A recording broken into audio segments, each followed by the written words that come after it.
생산과 소비 부록을 시작하겠습니다. 부록에서 처음 다루는 것은 한국에서의 3차 인류혁명 세력과 3차 인류혁명 반발 세력이죠. 3차 인류혁명 세력은 생산과 소비 일부에서 얘기를 했죠. 한번 첫 문단 읽어보겠습니다. 3차 인류혁명은 시장 지배 시대의 시작이며 3차 인류혁명 세력은 시장 지배 시대를 지지하는 세력이다. 시장 지배 시대가 뭔지 알아야 되겠죠. 시장 지배 시대는 시장에 의지하여 살아가는 시대이다. 즉 필요한 소비 대상을 시장에서 교환을 통해 얻어 살아가는 시대이다. 그렇죠. 기업이건 개인이건 필요한 대상을 자기가 직접 안 만들잖아요. 시장에서 구매하잖아요. 그러한 시대라는 거예요. 그럼 그러한 시대가 당연한 시대냐? 원래부터 그러한 시대냐? 현 시대는 그러한 삶을 당연하게 여기지만 그렇지가 않다는 거예요. 현 시대를 살아가는 사람은 그와 같은 삶을 당연하게 받아들일지 모르지만 그러한 삶은 당연한 삶이 아니다. 영국과 같이 빠른 곳은 200년 전, 한국과 같이 200년 전에 시작했고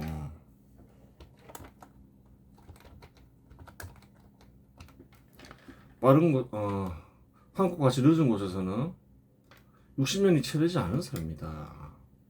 그래요. 60년이면 1960년 이후에는 이제 점점 그러한 삶으로 바뀌었다는 거예요. 그전에는 시장에 의지하는 사람들도 있었지만 가난한 농민들은 자급자족했죠. 자급자족 비중이 높았다는 거예요. 그 이전 인류는 시장에 의지 않고 소비 대상을 얻기 위해 직접 생산하여 소비하였다. 인류의 대부분의 기간은 어떻게 살았을까요? 시장이 고대부터 있었다 하지만 시장에 의지한 삶은 일부였고 대부분의 사람들은 자급자족을 했죠. 시대를 크게 둘로 나누면 어떤가요? 자급자족 시대, 시장지배 시대 이렇게 나눌 수 있는 거예요. 시장지배 시대가 도래한 것은 한 200년이 채 되지 않았다.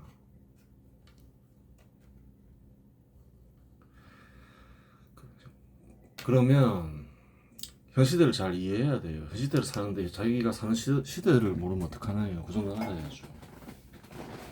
그리고 사람들이 있다는 거예요. 현 시대를 도래하게 했고 현 시대를 유지하고 현 시대를 발전시키려는 사람들이 있는가 하면 그 세력을 3.16 혁명 세력이라고 부르겠죠. 마찬가지로 현 시대를 부정하고 현 시대를 반발하며 현 시대를 파괴하고자 하는 세력이 있다는 거예요.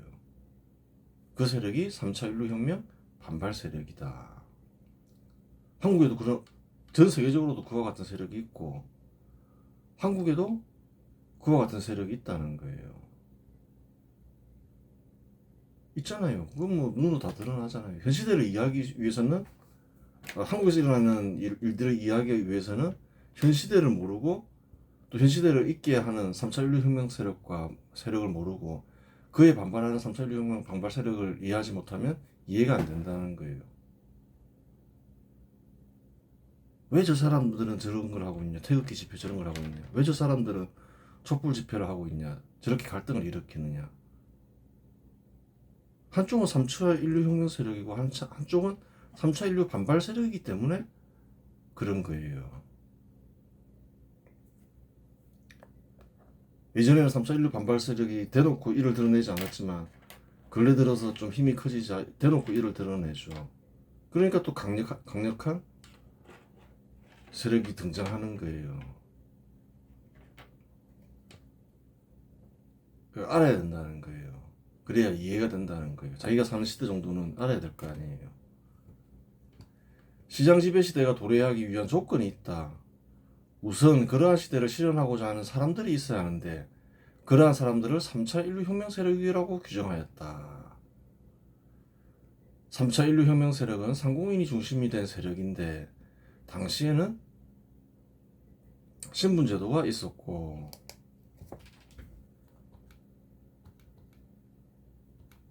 신분이 높은 이들, 당시 농업을 지배하고 있던 이들은 3차 인류혁명 세력을 위협으로 인식했다. 한국에서는 신분제도가 계속 있었는데 갑자기 없어졌죠. 뭐 신분제도를 없애기 위해서 뭐, 뭐 레전을 치르고 그러지 않았죠. 그래요. 그런 나라가 굉장히 드물겠죠. 왕이나 귀족은 자기네들 신분을 유지하고자 할 거 아니에요.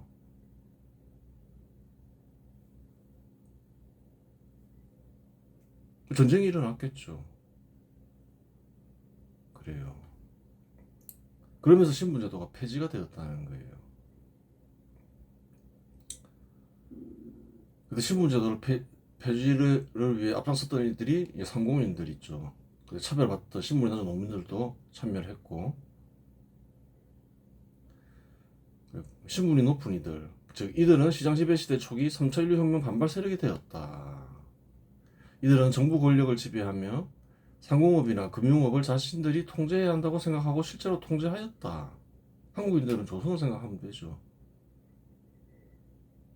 그 귀족 세력은 뭔가요? 농업을 지배하던 세력이죠. 농업 지배자들인 거죠. 농업 세력이었죠. 농업 세력은 신분제도로 사회를 유지했다는 거예요. 이러한 통제는 여러 측면에서 상공업의 발전을 저해하고 상공인들의 이익을 침해했다. 그래요. 한국 역사를 알면 금방 이해되죠. 단지 한국에는 뭐만 없나요? 신분제도를 폐지하기 위한 내전이 생략되어 있죠. 그 결과 상공인들은 신분제도 폐지와 산업간 평등을 실현하기 위해 내전을 일으킨다. 상공업은 신분제도를 폐지하고자 하겠죠. 통제에서 벗어나고 싶어 하겠죠. 또 산업간 평등을 실현하려고 하고 싶겠죠. 그래야지 상공업이 발전하니까. 신분제도가 여러 가지 제약을 했다는 거예요. 상공업도 통제를 하고, 또 그 신분제도로 지역의 사람들을 묶어두고, 상공업들도 공장을 만들고 이러면 사람을 써야 되는데, 그래요. 신분제도가 괜히 폐지되는 게 아니라는 거예요. 뭐 거주 이전의 자유 이런 게 괜히 생긴 게 아니라는 거예요. 직업 선택의 자유 이런 게. 신분제도가 있을 때는 그런 게 없었다는 거예요. 직업 선택의 자유나 거주 이전의 자유가. 이런 역사적 배경을 보면 국가의 제도, 헌법으로 표시되죠. 헌법도 이해가 되는 거예요. 왜 헌법에 왜 거주 이전의 자유 이런 게 있지? 예전에 없었으니까 생긴 거겠죠. 그 결과 상공인들은 신분제도 폐지와 산업간 평등을 실현하기 위해 내전을 일으킨다.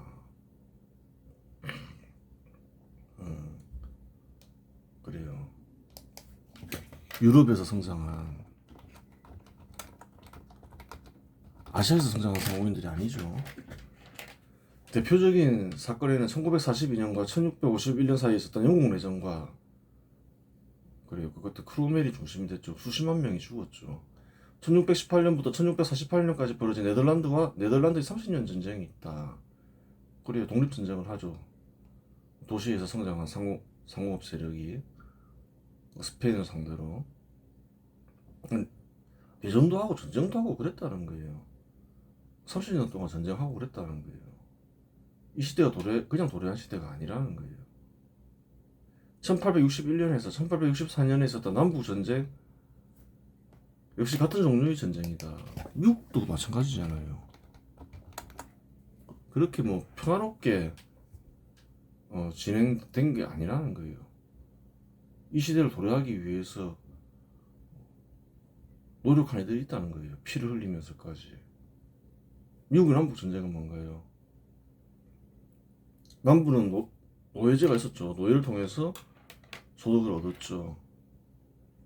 북부는 이제 신분제도를 폐지하고 상공업을 발전시켜서 발전시키려 했죠. 한쪽은 신분제도를 유지하려는 세력, 한쪽은 신분제도를 폐지하려는 세력. 당연히 전쟁이 일어날 거 아니에요. 미국의 남북전쟁에서도 한 60만 명 죽었죠. 3차 인류혁명 세력은 전쟁에서 승리한 뒤 신분제도를 폐지하고 산업간 평등을 달성하며 상공업과 금융업을 크게 발전시켰다. 지금 상공업 보면 뭐 공업도 보면 수만 명, 수십만 명이 일하는 곳도 있죠. 좀 큰 곳은 1,000명 이상 일하고 크게 발전했죠. 고대는 어떨까요? 1,000명 이상 고용한 사업체가 거의 없었다는 거예요. 주로 가족 단위 농업 사업체였지. 그래요. 3차 인류 혁명 세력은 전쟁에서 승리한 뒤 신분제도 폐지하고 그랬죠. 3차 인류 혁명 세력이 전쟁에서 승리할 수 있었던 원인은 두 가지가 있다. 첫 번째는 농업의 통제에서 벗어난 상공인들 역시 귀족과 전투를 벌일 정도의 재산이 있었다. 자세한 과정은 생산과 소비 2부에 적혀 있죠. 각주로 인용해야 돼요. 두 번째는 상공인과 연합하여 싸울 농민들이 있었다. 오랫동안 낮은 신분에 있었던 농민들 역시 신분제도 폐지를 원했던 것이다. 상공업과 금융업이 발전하면서 여러 지역에서 도시가 생성되며 성장한다. 여러 측면에서 상공업의 도움을 받은 농업 역시 크게 발전하며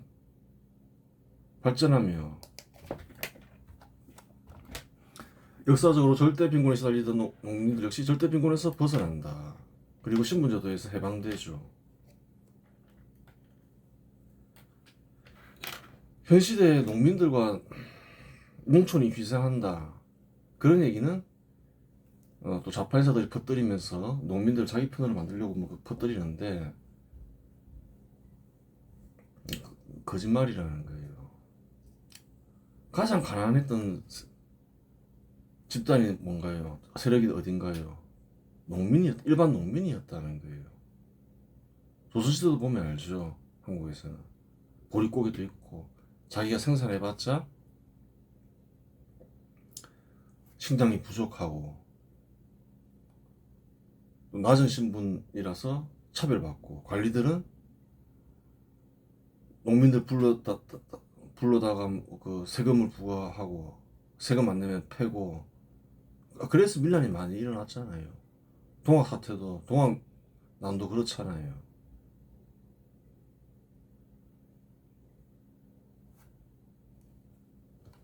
그런데 어떤가요? 3차 인류혁명 세력이 현 시대를 도래하게 하면서 신분제도가 폐지되죠. 농민들 역시 이제 과거와 같은 일을 겪지 않아도 되죠. 또 어떻게 되나요? 절대 빈곤에서 벗어나게 되죠. 농민들의 힘으로 벗어났냐는 거예요. 벗어나고 싶었겠지만 수천 년 동안 못 벗어났잖아요. 그 도시에서 발전한 여러 가지 어떤 생명공학, 품종 개량, 또 공업의 발전으로 인해서 농기구들이 발전하죠. 예전에는 뭐 낫이나 뭐 곡괭이 이런 걸 낫이나 뭐 하여튼 뭐 이런 걸 소 같은 거 이용했다면 지금 뭐 트랙터 이용하고 생산성이 비약적으로 증가하죠. 그러면서 절대 빈곤에서 벗어난다는 거예요. 그 비참한 삶에서 벗어났죠. 그 역사를 거짓으로 가르치면 안 된다는 거예요. 3차 인류혁명 세력이 3차 인류혁명을 주도하면서 어떻게 보면 가장 큰 수혜를 입은 사람들이 농민들이라는 거예요. 무슨 농민들이 희생을 했다는 거예요. 희생 같은 거 없었다는 거예요. 한국도 마찬가지라는 거예요. 1960년 전에 어떻게 살았을까요? 가난하게 살았다는 거예요. 똑같다는 거예요. 근데 상공업이 발전하면서 각종 기계들이 도입되고 품종 개량되고 각종 지원을 받으면서 잘 살게 됐죠.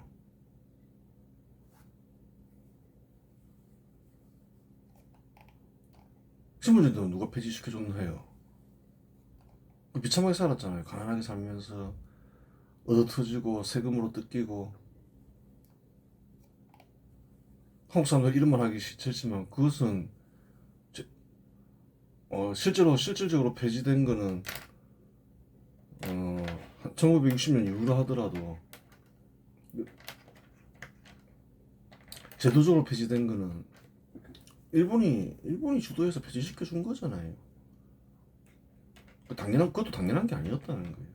대신에 이제 일본 정부가 막강한 힘을 가지고 있었으니까 내전이 안 일어났죠. 대항할 세력이 없었던 거죠. 식민지 시대 때 신분제도 식민지 시대 직전 동학 동학이 아니라 갑오개혁 이후에 폐지됐는데 갑오개혁을 일본 정부가 주도했잖아요. 그런 거예요.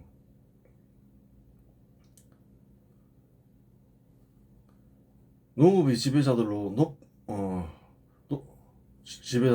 높은 신분을 지녔던 3차 인류혁명 반발 세력을 완전히 제어했지만 또 다른 세력이 3차 인류 반발 세력으로 등장한다. 2차 반발 세력으로 등장한다. 그 전에 귀족 세력은 뭔가요? 1차 반발 세력이겠죠.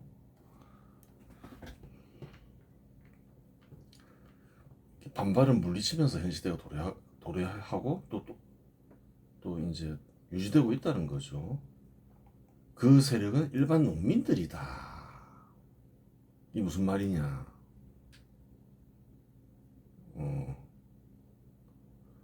농민들은 3차 인류혁명 반발 세력이 되는 이유는 농민들의 이익과 3차 인류혁명 세력의 이익이 충돌하기 때문이다. 그래요. 농민들이 또 반발하고 나섰다는 거예요. 일반 농민들도 반발하고 나섰다는 거예요. 한국도 지금 반발하고 나서잖아요. 자유무역 왜 하냐 이러면서 보호무역 해야 된다 이러면서 세계사적으로 어떤가 그랬다는 거예요. 한국에만 일어난 현상이 아니었다는 거예요. 상공인이 중심이 된 3차 인류혁명 세력은 주로 도시에 살며 도시 시민의 신분을 지니고 동시에 국민의 신분을 지닌다. 그렇죠. 그리고 자국의 농민이 생산한 농산물을 구매하여 소비한다. 이러한 3차 인류혁명 세력은 자국민 농산물을 구매하여 소비할 수도 있고 타국의 농산물을 수입하여 소비할 수도 있다. 그렇잖아요. 지금 도시 사람들은 자국의 농산물을 구매해 소비할 수도 있죠. 한국 보면 알잖아요. 또 미국산 쌀이나 소고기를 수입하여 소비할 수도 있잖아요. 사실은. 또 한국산 농축산물이 비싸다고 하잖아요. 자국민의 농산물 가격이 타국의 농산물 가격보다 싸면 서로 간에 아무런 문제가 없는데 통상 3차 인류혁명의 세력이 득세하며 국가가 번영한 곳에서 농민은 3차 인류혁명 세력과 도시 시민들에게 농축산물을 비싸게 팔아먹는다. 그렇잖아요. 미국산 쌀이 훨씬 싸고 질도 좋다고 알려져 있잖아요. 축산물도 그렇잖아요. 질 안 좋은 거 자꾸 수입해서 그렇지. 원래는 더 맛있다잖아요. 싸고.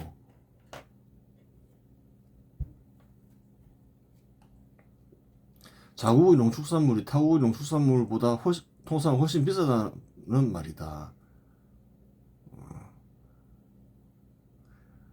이에 3차 인류혁명 세력은 도시 시민들과 연합하여 농축산물 보호무역 철폐를 주도하고 농민들은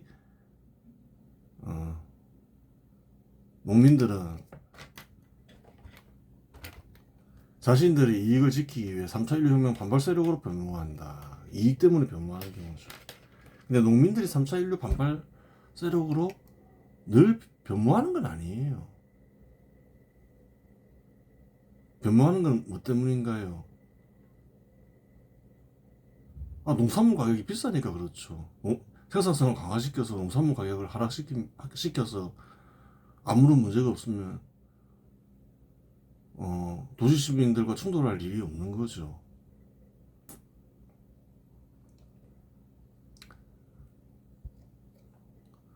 그리고 도시 근로자들의 대변인이 되고자 하는 좌파 세력은 이 경우 3차 인류 혁명 세력에 가담하여 농축산물 보호무역 철폐에 동참한다. 한국과 좀 다르죠. 한국의 좌파 세력은 어떤가요? 농축산물 보호무역을 지키고자 하는 거죠. 그 농민들 자기 편으로 끌고 싶어서 그런 거죠.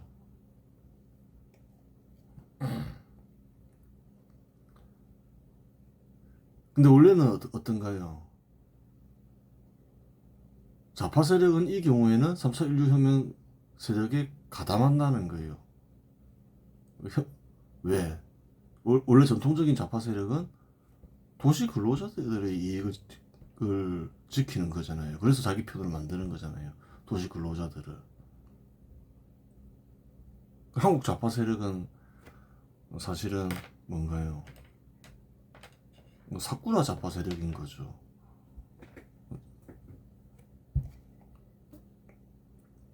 (1815년부터) 영국에서 시행된 곡물법은 외국산 곡물에 높은 관세를 부과해 국내 농민 보호를 목표로 했다. 농민들도 국민이고 국민들이 요구가 있으니까 그런 거죠. 지주와 농민은 곡물 가격이 유지되어 이익을 받으며 보호무역을 적극 지지했지만 한국과 똑같죠. 상경투쟁하고 그러잖아요. 노조와 도시 노동자는 곡물 가격 상승으로 빵값이 올라 생계가 어려워지자 노동자들은 자유무역을 요구하며 보호무역을 반대했다. 충돌했다는 거예요. 한국에서는 충돌이 안 일어나죠. 그 이유도 한번 생각해 볼 수 있는 거예요. 뒤에서 한번 별도로 다루기로 하고. 결국 1846년 곡물법은 폐지되었다. 이때 대표적인 좌파 인사인 마르크스 역시 곡물법 폐지를 주장했다.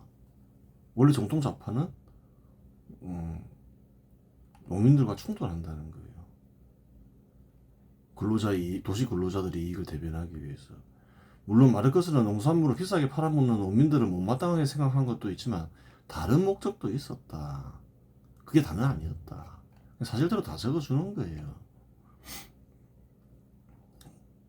3차 인류혁명을 이해하고 현 시대를 이해하고 3차 인류혁명 세력과 3차 인류혁명 반발 세력을 이해해보라는 거예요.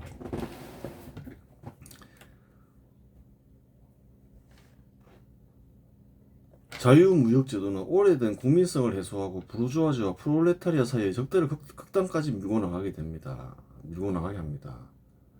한마디로 말해 상업자유의 제도는 사회혁명을 촉진시킵니다. 그 자유무역은 사회혁명을 촉진시킨다는 거예요. 여러분, 오직 이러한 혁명적 의미에서만 저는 자유무역에 찬성하는 것입니다. 틀린 말이긴 한데 마르크스는 어떻게 생각했냐면 자유무역을 하다 보면 갈등이 더 커진다. 그리고 이제 국제적으로 어떻게 될까요?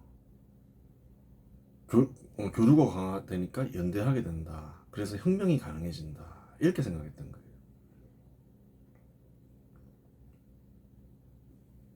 그래서 이제 비싸게 팔아먹는 것도 잘못됐다.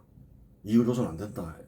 근로자의 이익을 보여야 된다 생각하면서 또 다른 목적으로는 자유무역을 하게 되면 연대가 형성돼서 뒤집을 수 있다. 이렇게 생각한 거예요.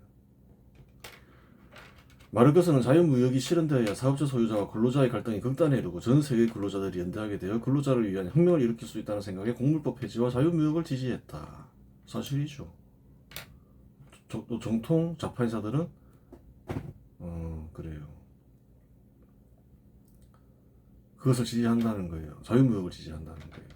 한국처럼 농산물 보호무역을 지지하지 않는다는 거예요. 사쿠라 좌파 인사들인 거죠. 좌파 인사를 하더라도 실상 근로자의 임금은 사업체와 국가의 생산성에 따라 천차만별이다. 한국과 내에서 생산성이 높은 사업체와 근로자는 풍요로운 삶을 살며 생산성이 낮은 사업체의 근로자는 가난한 삶을 산다. 한국을 보라는 거예요. 다른 나라도 마찬가지겠죠. 생산성이 높은 좋은 사업체의 근로자의 임금은 높고 통상 대기업이죠. 중소기업 사업체에 일하는 근로자는 임금이 낮죠. 사실이라는 거예요. 생산성이 높은 곳의 근로자와 생산성이 낮은 곳의 근로자는 서로 이해관계가 다르기 때문에 연대가 성립되지 않는다. 그거 당연하죠. 아니 그 대기업 근로자와 그 중소기업의 근로자의 정규직과 비정규직 이익이 같냐는 거예요. 같지가 않죠. 국가 간 경우에는 더 심각하다. 생산성이 높은 국가의 근로자는 풍요로운 삶을 살며 생산성이 낮은 국가의 근로자는 가난한 삶을 산다. 그렇죠. 임금이 천차만별인 걸 저번 시간에 살펴봤잖아요. 베트남 이런 데는 1년간 연소득이 5천 불이고 한국이나 일본은 한 4만 불 정도 되고 미국은 한 6만 5천 불 되고 국가의 생산성에 따라 근로자의 임금이 달라진다는 거예요. 그러한 근로자들이 연대하기 위해서는 생산성이 높은 국가의 근로자는 자신의 이익을 포기해야 된다. 아, 그렇죠. 근로자들 이동을 자유롭게 하면 어떻게 되나요? 연대가 가능할 수도 있죠. 임금이 평준화되면서 5천 불과 4만 불이 평준화되면 얼마인가요? 한 2천 불 정도 되겠죠. 아니 한 2만 불 정도 되겠죠. 그 자기 이익을 포기해야 되는 거죠. 그 연대가 되겠냐는 거예요. 어느 경우든지 생산성이 높은 곳의 근로자와 생산성이 낮은 곳의 근로자는 연대할 수 없다. 생산성이 높은 사업주도 마찬가지죠. 자기 이익을 포기해야 되는 거예요. 연대하려면. 능력이 없으면 중소기업 가서 일해야 되고 중소기업 근로자는 능력이 있으면 또 가야 되고 그 자기 이익을 포기할 수 있냐는 거예요.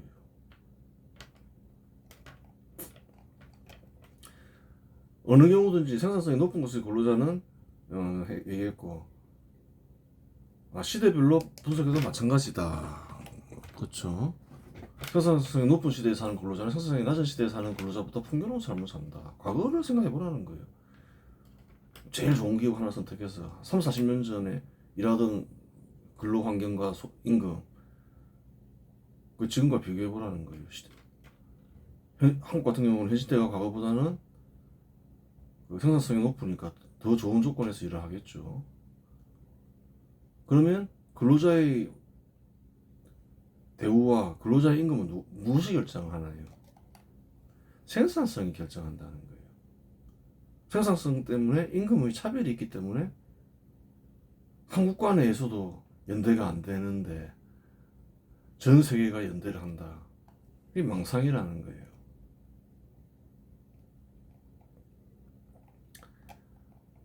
프랑스에도 비슷한 사례가 있다.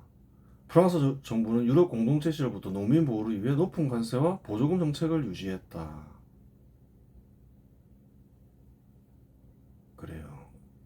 농민은 농산물 가격 유지와 생존권 확보를 위해 보호무역을 강력히 지지했지만 도시 소비자와 근로자는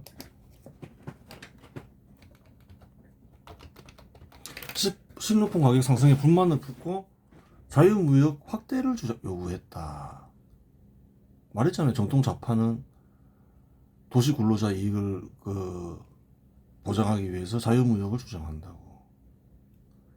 특히 1970에서 80년대 인플레이션 시기에 식량 가격 급등이 도시 노동자들의 생계에 직접 타격을 주며 갈등이 심화되었고 일부 좌파 정당과 노동조합은 농업 보조금 축소와 수입 확대를 주장하며 농민단체와 충돌하였다.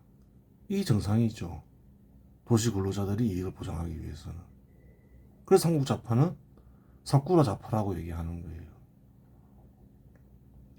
이와 같은 충돌을 완화시키기 위해서는 농업 생산성을 강화하여 농산물 가격을 국제 수준으로 떨어뜨리는 것 외에는 없다. 이제 영국은 보호무역을 철폐했는데 그렇다고 농업이 사라지는 건 아니라는 거예요. 많은 국가들이 완전히 보호무역을 철폐하지는 않았겠지만 보호무역을 많이 철폐한 곳들이 있겠죠. 뭐 그러한 곳에서 농업이 사라지냐는 거예요. 살아남는 방법을 알아야 된다는 거예요. 농민들이 사라지는 않는데 농업 생산성을 강화시키면서 현 시대에 적응을 해야 된다는 거예요.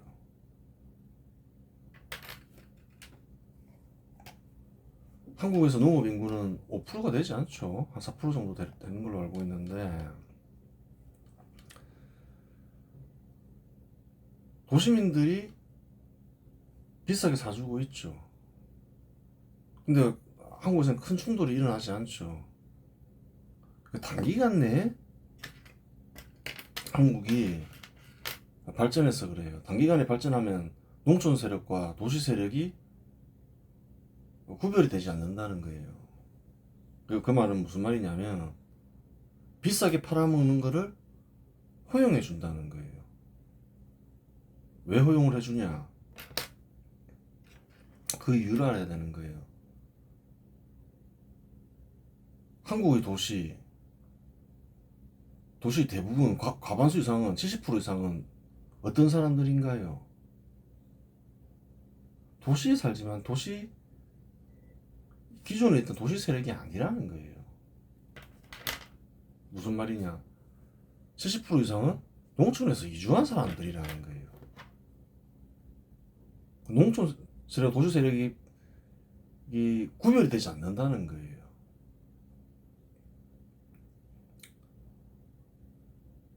그래서 부모가 본인이 농촌 세력이었을 수도 있고, 한때는 농민이었을 수도 있고, 부모가 농민이었을 수도 있고,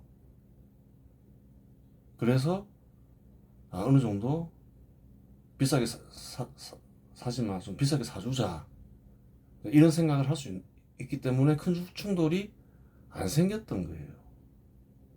다른 나라 보면, 현 시대가 빨리 도래한 나라들 보면 다 충돌이 있잖아요. 프랑스에서도 충돌이 있고, 영국에서도 충돌해가지고 막 농민들과 다투고, 그래서 실제로 폐지됐죠. 1948년에.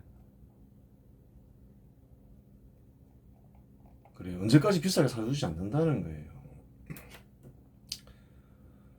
왜? 이제 세월이 흐르면 흐를수록 이제 도시에 살던 사람들은 계속 도시에 살게 되고, 또 자녀가 생기고, 또 그 자녀가 도시 세력이 되고, 그러면 뭐라 하겠어요? 왜 비싸게 사주냐고, 보호무역 철폐하라고, 그런 얘기가 나온다는 거예요. 전 세계적으로 보면 그렇다는 거예요. 프랑스를 봐도 그렇고, 영국도 그렇고. 또 그런 문제가 있고, 한국은 어떤가요?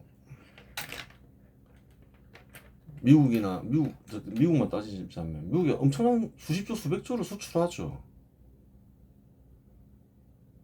그럼 미국 입장에서는 어떤가요? 농산물 수출해봤자 얼마나 수출하겠냐는 거예요. 몇 조, 10조도 안 될 텐데, 수출하려고 하는데, 우리는 농민들 보호해야 되니까 수입 못한다. 그게 말이 안 되는 거예요. 정의롭지가 못하죠. 수십조, 수백조 수출하면서, 아니 몇 조 수출하려고 하는데, 한국에다 수출하려고 하는데 왜 수출을 못하게 하냐, 할 말이 있냐는 거예요. 그 언제까지 봐주지 않는다는 거예요. 도시 시민들도 그렇고 전 세계도 그렇고.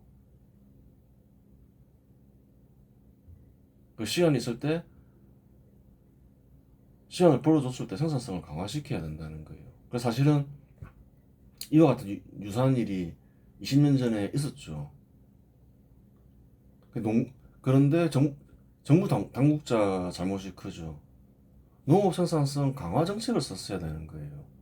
언제까지나 도시 시민이나 전 세계가 용인하지 않는다는 거예요. 농업 생산성을 강화시키는 선진국형 농업으로 가야 되는데 계속 농민 보호 정책을 썼다는 거예요. 그 생산성이 하나도 없다는 거예요. 이번에 통과시키려는 양호법도 또 농민 보호 정책이잖아요. 나중에 어떻게 뒷감당이 되겠어요? 사실 정부 당국자 잘못이 큰 거죠. 그때부터 준비했으면 지금 농업 생산성이 강화돼서 큰 문제가 안 되는데, 계속 보호 정책만 써가지고 생산성이 별로 없고, 다른 나라에 비해서. 그래요. 그렇게 농민들에게 주어진 시간이 그렇게 길지 않을 거라는 거예요. 이번에 어느 정도 무사히 넘어간다 해도 앞으로 한 10년, 20년 뒤에 또 어떤 일이 벌어질지 모른다는 거예요. 그걸 알고 제도를 수립하고, 농민들도 그걸 알고 생산에 임해야 된다는 거예요. 그래요. 그 3차 인류 혁명, 3차 인류 혁명 2차 반발 세력을 살펴보았고, 다음부터 이제 3차 인류 혁명 3차 반발 세력을 살펴보겠죠. 4차까지 있어요. 그걸 살펴보고 한국의 이제 3차 인류 혁명 세력과 반발 세력을 살펴보면 되겠죠. 그래요. 이번 시간에서 마치겠습니다.